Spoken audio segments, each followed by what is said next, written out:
May this video be the beacon that lights your way, offering insights and direction for your journey.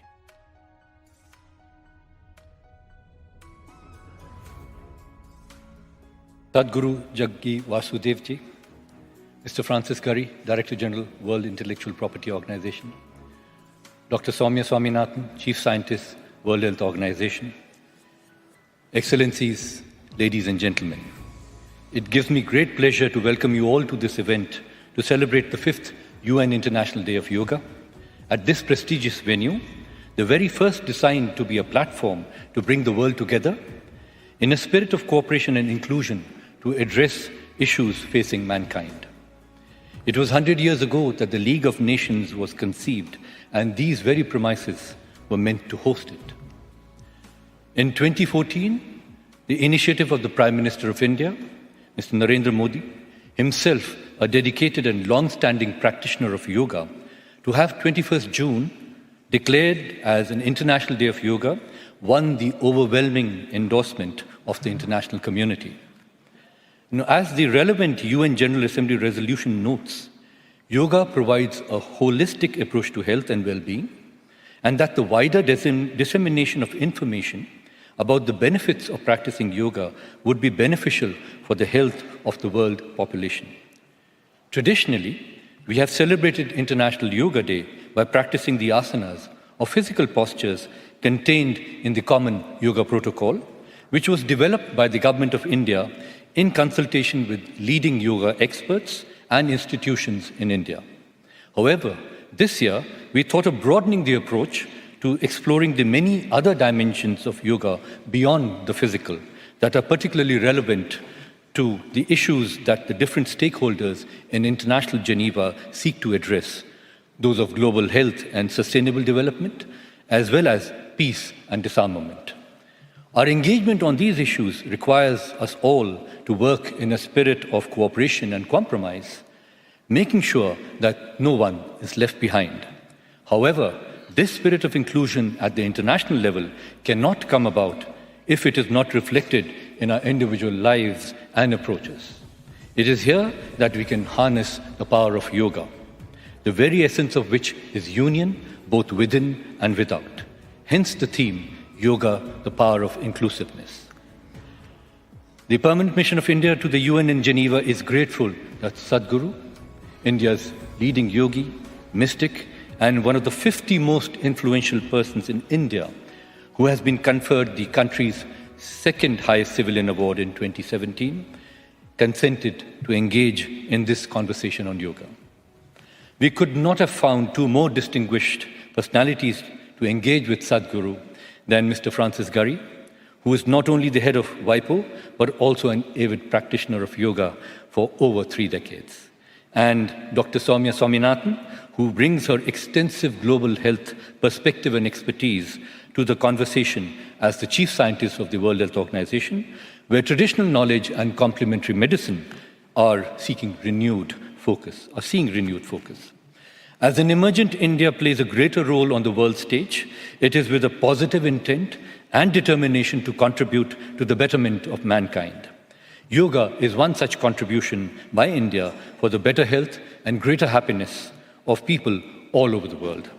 Yoga has now truly become the intellectual property of mankind. I wish to thank you all for coming here today to be part of the 2019 International Day of Yoga celebrations, and hope you enjoy the conversation on yoga, the power of inclusiveness. Thank you very much.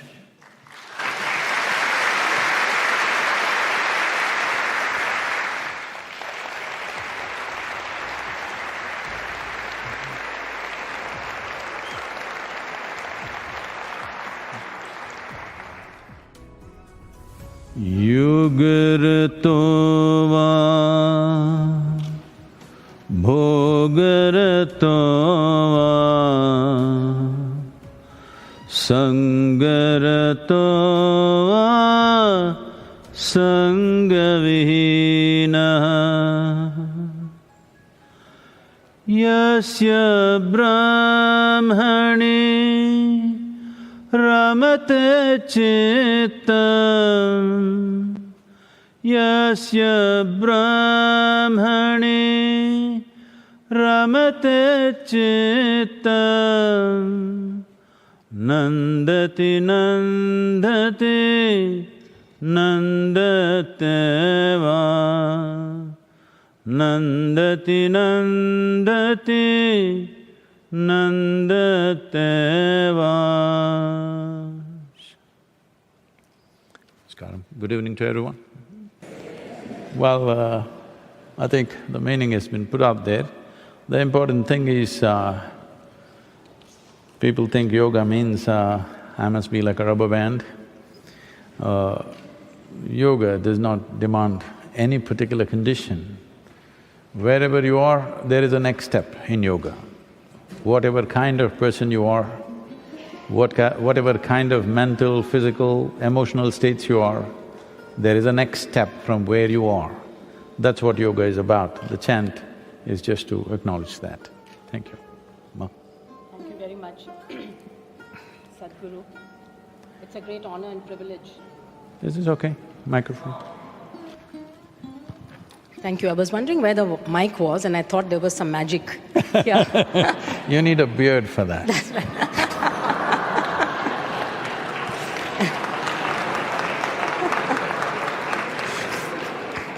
So it's indeed a great honor and privilege to be in conversation with you, Sadhguru.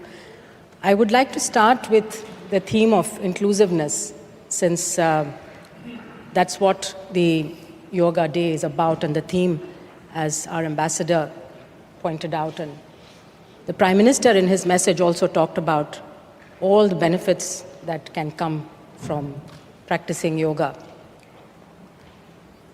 You know, science has shown that all human beings are basically the same. We share 99.9% of our DNA. So if a genome, the genes that make up our body, the DNA, if it were a book, then every person's book would contain the same paragraphs and chapters arranged in the same order. And each book would tell the same story. But my book may contain a spelling, a slightly different spelling on page 130 of the word color from your book. Or my book might have a typing error on one page, just one letter misspelt. So that's what science tells us. But we see… A misspelled word is enough to fight about. Is enough reason to fight.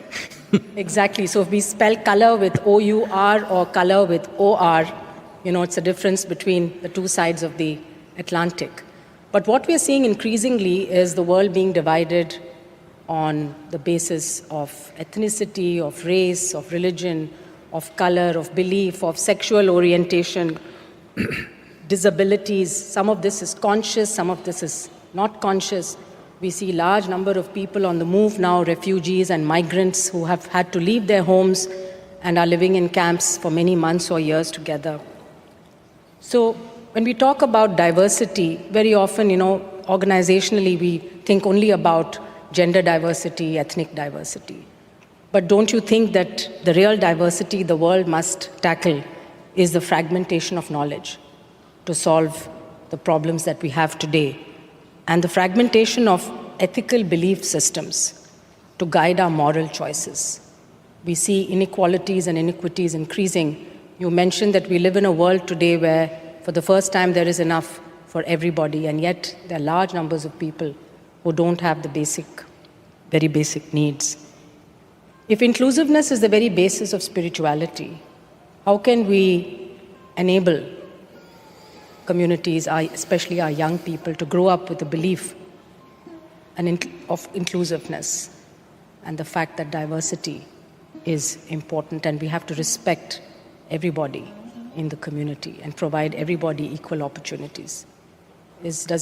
Can yoga show us the way?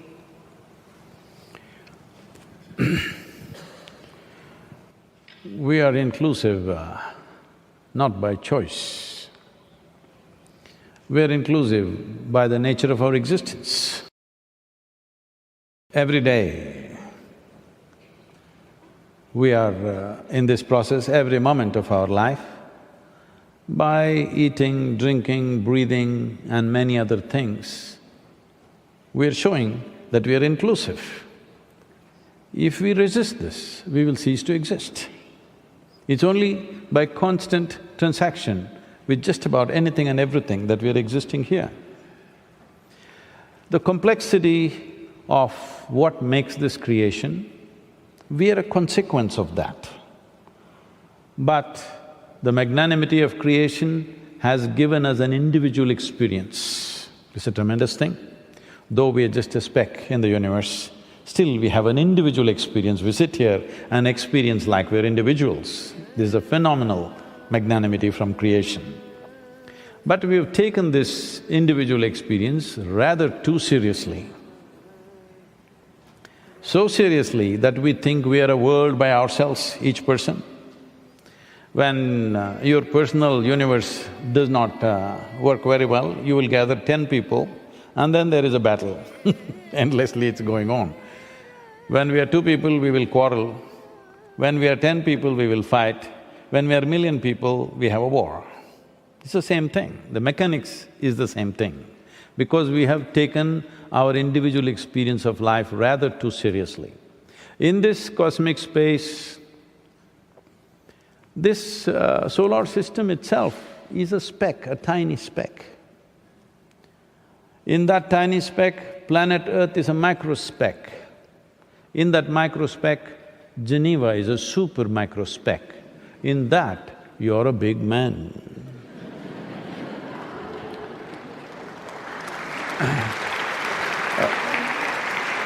Fortunately, ladies don't like to be referred to as big, so it's only one part of the population. A man wants to be a big man. So, this whole thing has happened to us simply because the boundaries of your individuality, you have taken it too seriously. If you pay on the surface, you're you, I'm me, 100%. This is my body, that's your body. No way to mix this up. This is my mind, that's your mind. Here and there, our minds may overlap, but anyway, this is my mind, that's your mind. But there is no such thing as my life and your life.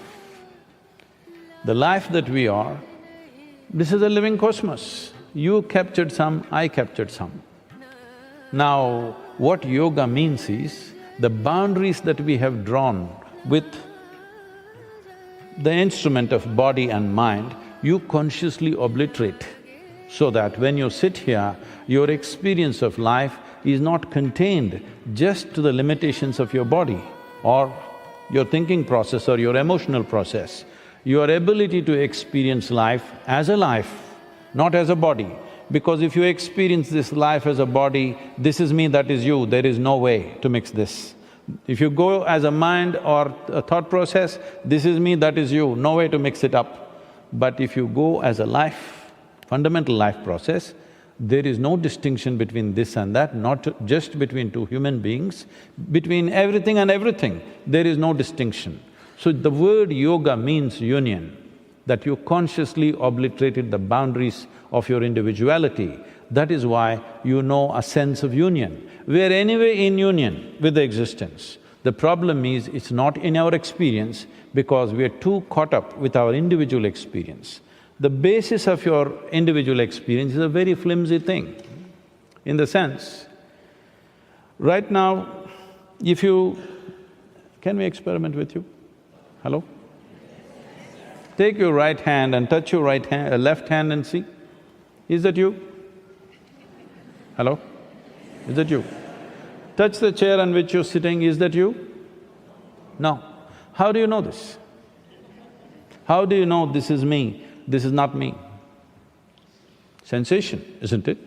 Here there is sensation, here there is no sensation. So the way you are identifying what is me and what is not me is just that where there is your sensation, it's me. Where there is no sensation, it's not you. Right now there's a glass of water here, is that you? No.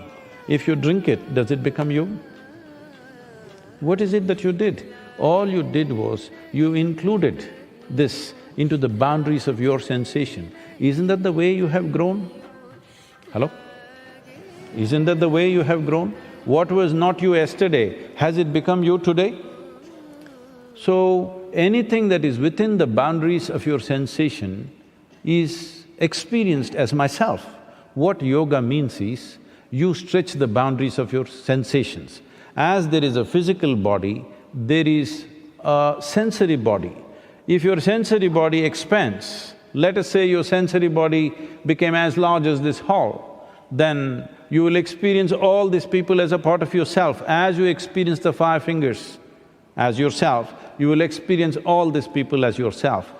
Even for a moment, if you experience all these people as a part of yourself, after that, do I have to teach you morals, ethics, be good to this person, don't kill this person, don't harm this person? Would you need teachings? I'm asking you.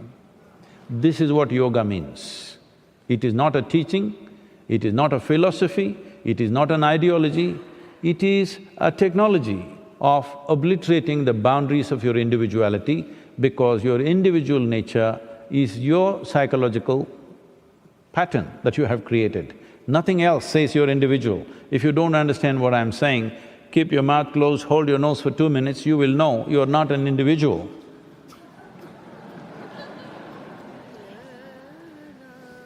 I think what you say makes a lot of sense. And yet, it's very intuitive the way you explain it, but it's not part of our educational system, it's not part of a thought process. More and more people are growing up in urban environments, far away from nature, far away from the experiences you need to feel one with the environment.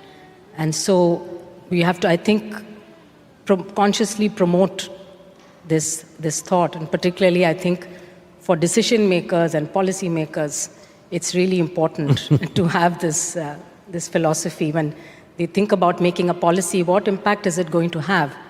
Not just on yourself or your neighbors, but on the wider community, on the water, on the land, on the forest, on the air.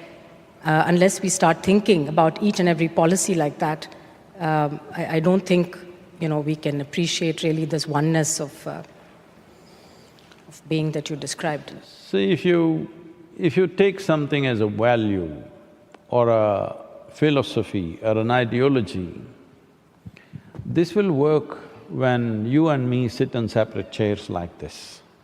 Suppose there is little space, 5 of us have to sit on the same chair, that's when the trouble begins, okay? You got your big chair, I got my big chair, no problem. But if 3-4 of us have to sit on that chair, now trouble begins. Well, you can have philosophies, love everybody. Can you? I'm asking you genuinely, please tell me. You will love selectively, isn't it? Love thy neighbor. Can you love your nasty neighbor? You will not, okay?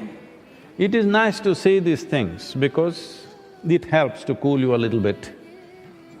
But when life puts you to test, it won't last. You've seen it again and again. You said it is not the nature of our education, 100%, that's where the problem is. The real problem is in the way we are educating our generations of people. The question is not about what, it is the way we are doing it. Right now, our education system is 100% dependent upon human intellect. We are treating intellect as the only dimension of intelligence existing in this human being.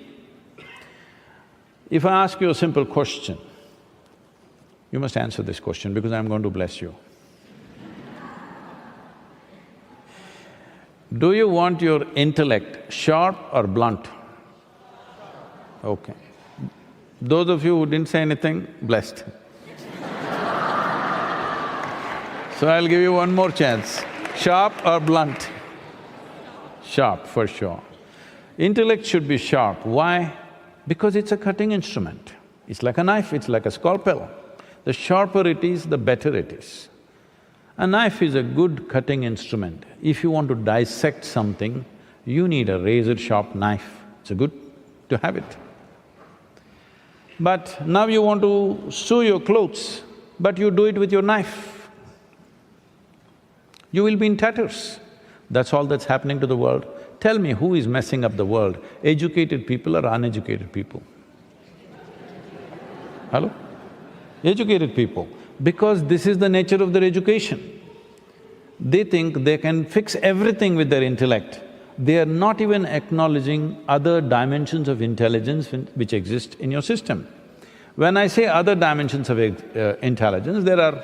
in yoga, we look at human mind as 16 dimensions. Let's not go there, it's a long thing. Simply, to come very simply to this, if you eat… it's mango season, though I am in Geneva, I can talk mangoes, right? Okay. Suppose you eat a mango, whether you're a man, woman or a cow or a goat, it goes into you and becomes who you are, isn't it? Hello? Mango doesn't look like you, taste like you, feel like you, but it goes into you and becomes like you in you. If you're a woman, it becomes a woman, if you're a man, it becomes a man, if you're a cow, it becomes a cow, if you're a goat, it becomes a goat. Very smart mango, you think? Hello? No, there is an intelligence here. In this one, whatever comes here, it knows it has to be made into this. If I take a mango in my hand and make it into a human being, who would you think I am?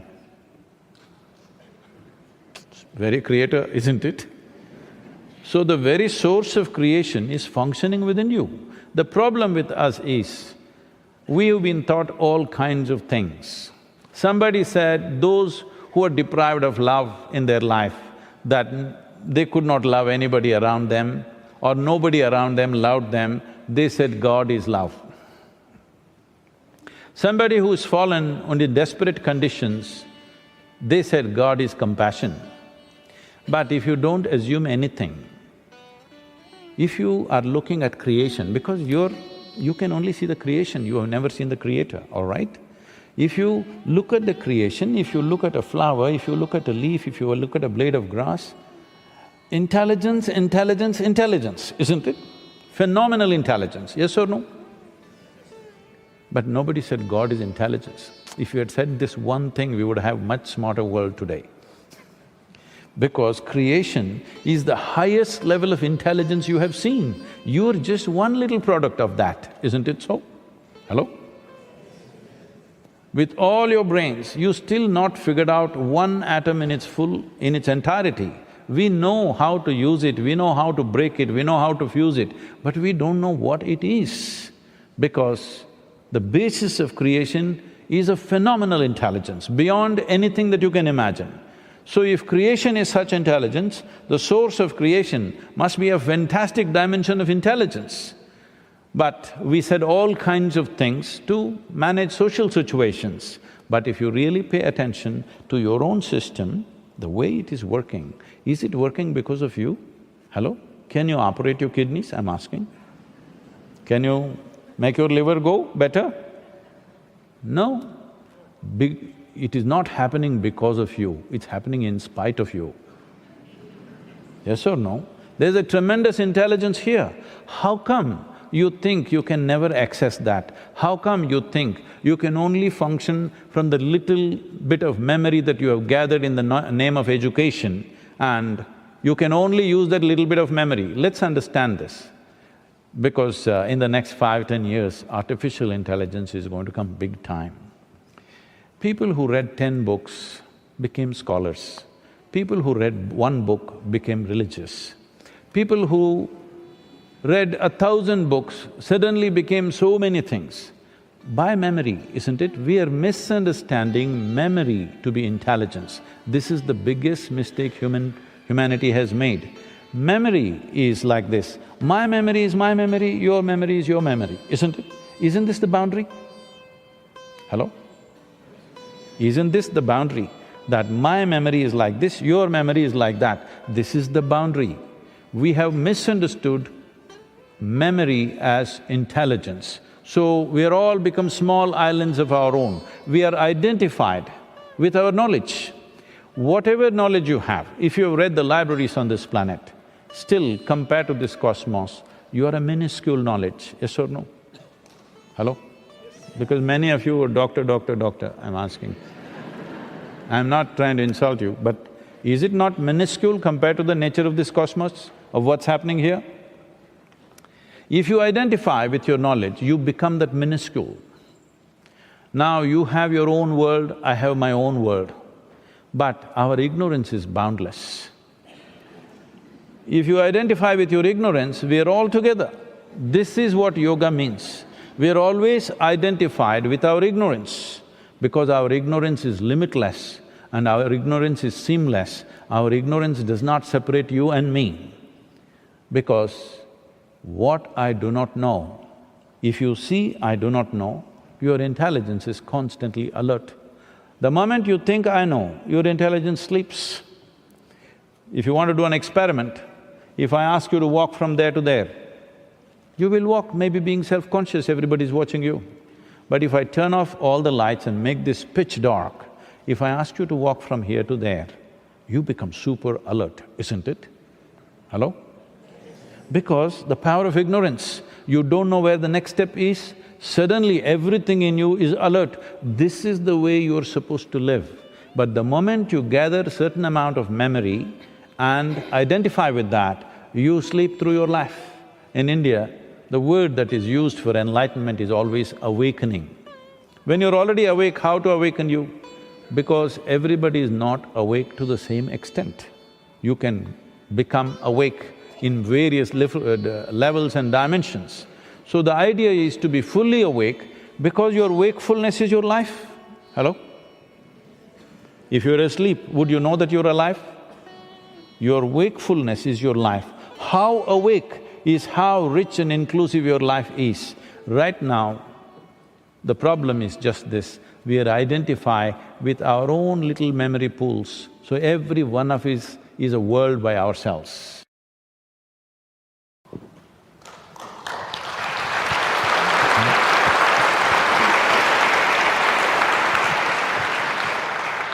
I would like to take the theme of technology and artificial intelligence you mentioned a little further. See, previous industrial revolutions have liberated humankind from animal power, it has made mass production possible, and it has brought digital capabilities to billions of people. But the fourth industrial revolution, everyone believes is fundamentally different, because it is characterized by a range of new technologies that is able to cross the boundaries between the physical, the digital, and the biological worlds.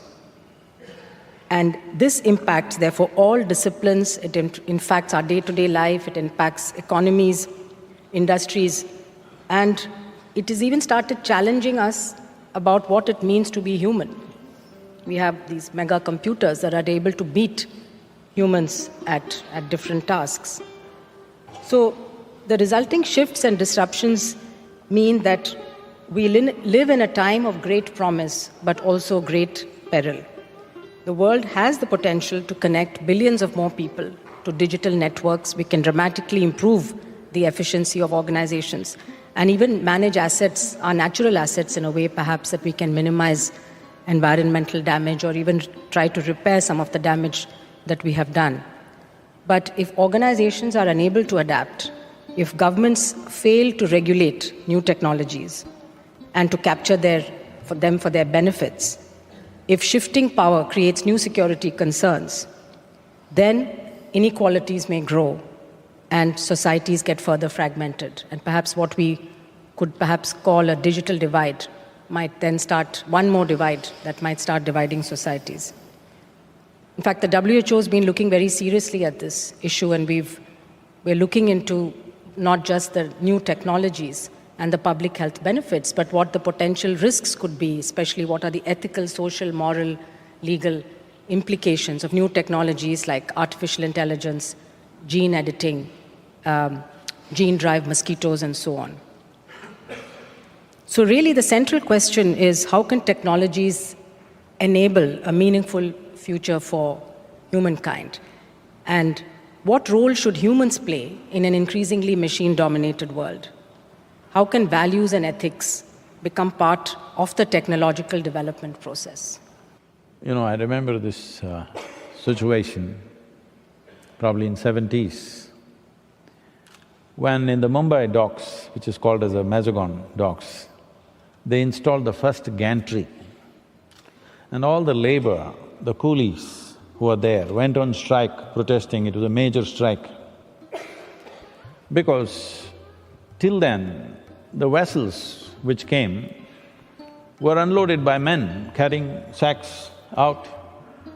Those days, most of the vessels were of a capacity of 25 to 30,000 tons were the largest vessels. Today, most vessels are over 100,000 and even 250,000 tons kind of vessels. So they were taking anywhere between 26 to 28 days to unload one ship. And they went on strike because what are we supposed to do? What do we do with our muscle? That's a question. So man's muscle became irrelevant because the machine came. To all the ladies, I want you to understand, all of you are here today not because there's been a serious evolution in human consciousness, simply because of technology, that man's muscle does not determine how big or small you are. If muscle determined who should rule this place, still situations would be still the same. So from muscle to machine we shifted. Now again a time is coming, people who have a certain amount of memory, which they call as education, scholarship or religiosity or whatever, they're all feeling threatened. The strange thing is, they're inviting me to all kinds of artificial intelligence conferences. Say, why are you inviting me? I'm not artificial. They're saying, no, but if this comes, what'll happen? We lose our jobs. I said, that's fantastic. If all of you lose your jobs, it's fantastic. Because even when I went to school, I just thought, somebody just read a book a few years ahead of me. How come they're acting so superior? They just read a book ahead of me, a few years ahead, that's all. If I had come 15, 20 years ahead, I would have also read the damn book. So just by holding some memory in your mind, we've been acting big, just like muscular people were acting big at one time. They were the kings. If you had big muscles, you became a king at one time. Today, we will put you out there at the gate. So the same thing will happen now in a different way. Your memory will be of no value. It's a great time, because today my phone has 600 GB memory, it can do 10 PhDs a day. It has enough knowledge to do its own thing. So these days are coming, this is fantastic. Why do we fear technology? See, we have a biology, we cannot put it under the carpet, it's there. It's best we address it for what it is. But right now the problem in the world is, because certain religious institutions in the world took this attitude that the very biology of the human being is wrong, because of this, culture started hiding it under the carpet. Well, in this culture we never had it, but after the British came and left, we became more prudish than the British. But before that, if you look at our temples, all the outside temple art is all pornographic, if that's what you want to call it. But we don't call it pornographic, we are only talking about the various dimensions of human biology. Because we don't see it as wrong, but we see it as the periphery of life. If you stay there only, you will stay on the physical dimension forever, you will not explore anything else. So in the temple, always it's the periphery. You are supposed to look at that and understand it's the periphery of life and try to make an attempt to go deeper, but at the same time not to be in denial of it. Not to glorify it or not to be in denial of it is the most important thing. But in your college, watching these things on the whatever, your internet or whatever, people tell me that somebody told me, I don't know if these percentages are correct. When I was asking, what is the content? I was trying to understand the internet and its content, what is the real content on the internet?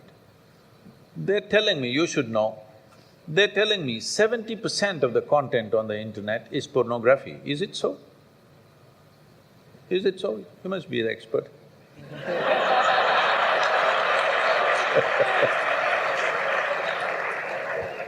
Is somebody doing PhD on it? They told me 70%. I said 70% is unreasonable and sick levels of pornography. If it occupies a small percentage, it's okay.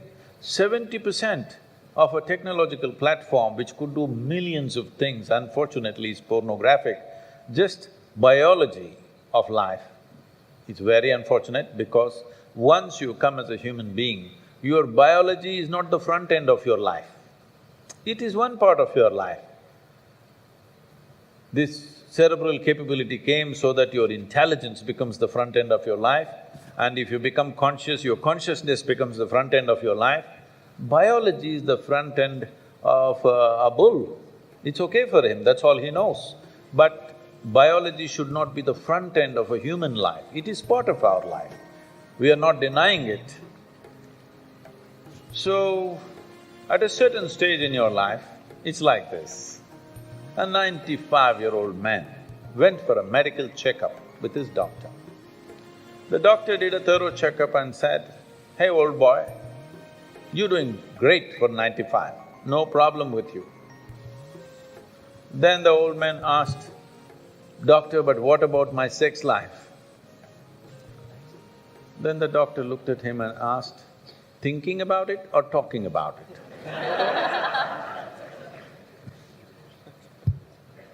So at different stages of life, there are some times you only think about it and talk about it, there are some times you indulge in it. These are passing phases of life. How much of it is needed for you, you are the best judge. But at the same time, you came here not to explore your biology. At least you should have gone to MSc in biology. You shouldn't be wasting your time in a technological institute exploring biology. Does it mean to say you don't have biology, you don't have biological needs? You have, it's fine, but it must be on the periphery. It should not become the core of your life because it will reduce you in the sense. A creature which was purely biological evolved into a place which has an intelligence of its own beyond its biology. See, animal intelligence works for its biology alone. How to get its food, how to get its mate, this is all its entire life is. If human intelligence also functions like that, you are bellying the evolutionary process. You are seeing how to go back, take the evolutionary process backward, not necessary. This does not mean you do not have a body, body has its needs, as there is physical hunger, so there is sexuality. You have to address it in some way, but to what extent is your choice, but definitely it should not be the front end of your life because you're rolling back evolutionary scheme of putting your intelligence and consciousness in the front. Instead of that, you're putting your biology in the front.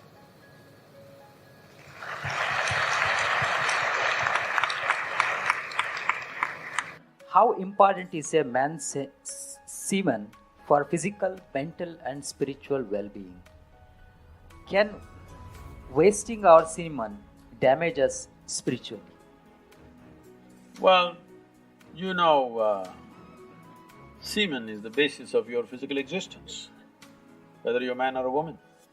You have come into existence because that is 50% of the ingredient, yes? Well, we have skin, we have epithelial cells, we have hair, we have many other aspects of body, you know, heart, liver, kidney, so many things. All these cells are of a certain potency in their own way. But semen is of an extraordinary level of potency, it can create a whole new life. Well, today you can take an epithelial cell and do a lot of things in a laboratory and maybe we can clone you, all right? So the potential is here also, but it is not in the same dynamics as it is in a cell, which you're referring to as semen. So in the yogic culture, this is called as revitalization. Virya also refers to what you call as vajra, which means stability, or diamond, which is the hardest thing. So in the human body, virya is considered to be like vajra. That means it is one of the most potent things if you know how to use it. Well, how to use it means you can use it to produce a child. That's one thing. Well, if this question is coming because you are using it to spill it on the JNU bed sheets, if that's how you are using it, well, that's your compulsion, you're doing whatever you're doing. This is not something to be judged morally, that's not the point, it's a question of what is the level of compulsion that one has. But anything in this body, can it be transformed into a different level of function? Absolutely. Not just semen, just everything in this body can be transformed. See, suppose I gave you all soup-making ingredients, same soup-making ingredients to every one of you. Do you believe all of you will produce the same soup? No. You will produce 500 varieties of soups, those same ingredients. That's all that's happened with us right now. All of us are fundamentally same ingredients, but see how different each one of us are. Different soups. Well, if I give you soup-making ingredients, either you can make a great soup or a lousy soup. Depends what kind of skills you have, isn't it? So this goes for everything, not just for semen. Every dimension of your body and your mind, you can transform it into something tremendous, or you can make it mediocre, or you can make it a serious problem. Every aspect of your life. That goes for this aspect of life also. This same energy, see, people are making it literal translation, but if you want to produce a certain, let's say, epithelial cell, how much energy the body spends on it? And if you want to produce a cell which you call a semen, how much energy body spends is very different. This can be scientifically established. So, when you're investing so much energy in that, obviously it has a potency if you know how to explore it. But are you competent to explore? Are you capable of exploring? Do you have the necessary sadhana and guidance?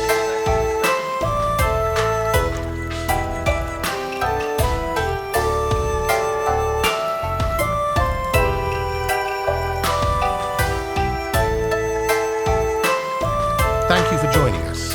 Please share your observations on this subject in the comments, subscribe to continue our journey together, and invite others to join this path.